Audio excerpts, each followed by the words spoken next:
السلام علیکم ورحمۃ اللہ وبرکاتہ. کیا حال ہے سب کا؟ الحمدللہ. روزے اچھے گزر رہے ہیں الحمدللہ. کس کو بہت مشکل لگا روزہ؟ آپ کو کیوں ویکنس ہو گئی تھی؟ ویکنس کا کیا علاج ہے؟ جیسے کل میں نے آپ سے کہا تھا نا کہ اپنے ایک دن کے اندر جو آپ کے انرجی کے لیولز مختلف اوقات میں ہوتے ہیں ان کو ٹیسٹ کیجیے ایک دو دن کہ کس وقت آپ زیادہ بہتر کام کرنے کے قابل ہوتے ہیں. تو اپنے اہم ترین کام پھر اس وقت کر لیجیے، اور باقی جو آپ اپنی نیند وغیرہ پوری کرنی ہے وہ اس وقت میں کر لیں جب آپ کی انرجی لو ہو رہی ہو. اور میجورٹی کا تو الحمدللہ اچھا گزرا، اور اللہ سبحانہ وتعالیٰ نے کتنی رحمت کی ہے کہ موسم اتنا اچھا ہو گیا، لگتا ہی نہیں کہ جون ہے. کوشش یہ کریں کہ وہ کام جو رمضان کے بعد ہو سکتے ہیں ان کو تھوڑا کٹ ڈاؤن کر کے، سوشلائزنگ وغیرہ کو یا اور ایسے چیزیں جو ضروری نہیں کہ ہم رمضان میں کریں، ان کے بغیر بھی کام چل سکتا ہے، تو ان کو کٹ ڈاؤن کر کے انرجی سیو کریں، اپنا ٹائم سیو کریں، اور جو رمضان کے آپ کے موسٹ امپورٹنٹ ٹاسک ہیں ان کے اوپر اپنا وقت لگائیں، تو انشاءاللہ زیادہ بہتر ہوگا.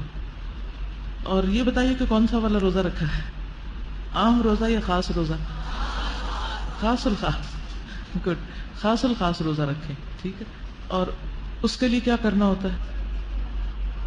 اپنے دل کو ردی خیالات سے پاک. ردی خیالات کی قسم کیا ہو سکتی ہے؟ مثلا ردی خیالات، کسی کے بارے میں سوچتے رہنا اور بیکار کی باتیں سوچنا، اور ایسے خیالات جن کا حاصل کچھ نہیں.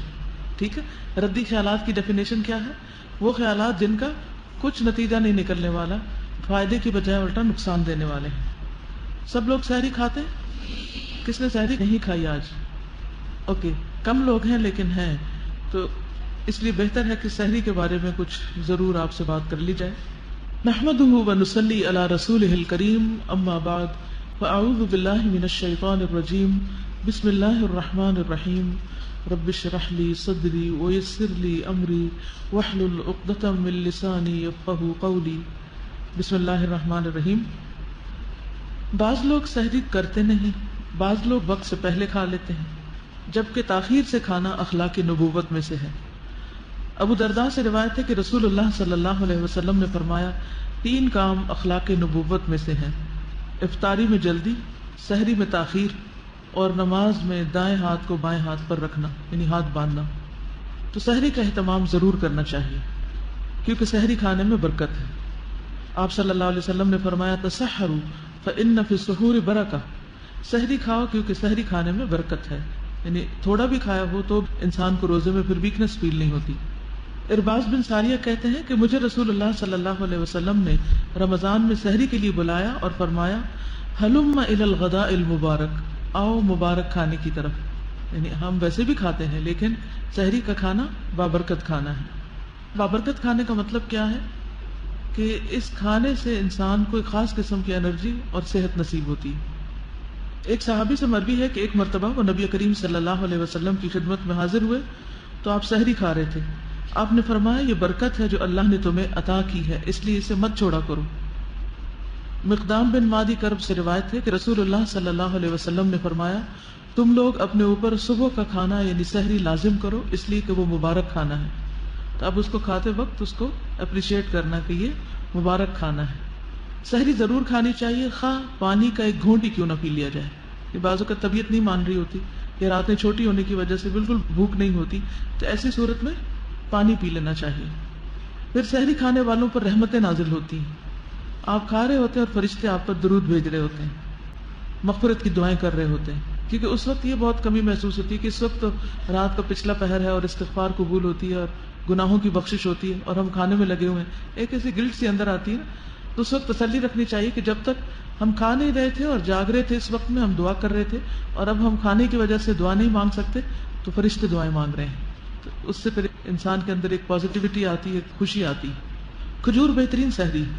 کچھ بھی کھائیں لیکن کھجور کا 1 2 3 پیس تک ضرور لے لیں کیونکہ اس سے آپ کو انرجی ملے گی. اور پھر افطار کا وقت خوشی کا وقت ہوتا ہے.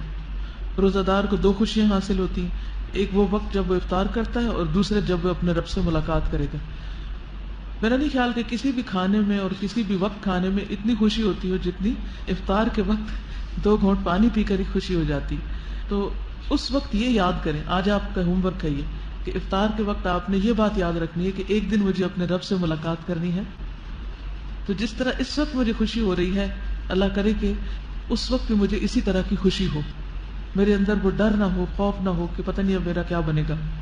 پھر یہ کہ افطار جلد کرنا مسنون ہے، افطار جلد کر لینا چاہیے، کیونکہ بعض اوقات ہم ادھر ادھر کے کاموں میں لگے رہتے ہیں، کچن سمیٹ رہے ہوتے ہیں، اچھا میں آ رہی ہوں، اور اس میں 2-3 منٹ بعض اوقات لوگ ڈیلے کر دیتے ہیں، تو ڈیلے نہیں کرنی چاہیے، بس ادھر اعلان ہو اور دوسری طرف افطار ہو جائے، چاہے پانی کا گھونٹ ہی کیوں نہ ہو۔ بہترین تو یہی ہے کہ کھجور سے کھولا جائے روزہ، لیکن اگر کھجور نہ ہو تو پھر پانی کا گھونٹ، دودھ کا گھونٹ، جو بھی چیز ہو اس سے کھول لیا جائے۔ سحری اور افطاری دونوں اوقات میں انسان اللہ سبحانہ وتعالیٰ سے دعائیں کر سکتا ہے، اور ان دعاؤں میں خصوصاً اپنی بخشش کی دعا، کیونکہ اگر بخشش ہو گئی تو سمجھیے کہ سب کچھ ٹھیک ہو گیا۔ ہمارا الٹیمیٹ گول تو یہی ہے کہ ہم اللہ سبحانہ وتعالیٰ کو راضی کر دیں اور اللہ تعالیٰ ہم سے راضی ہو جائے۔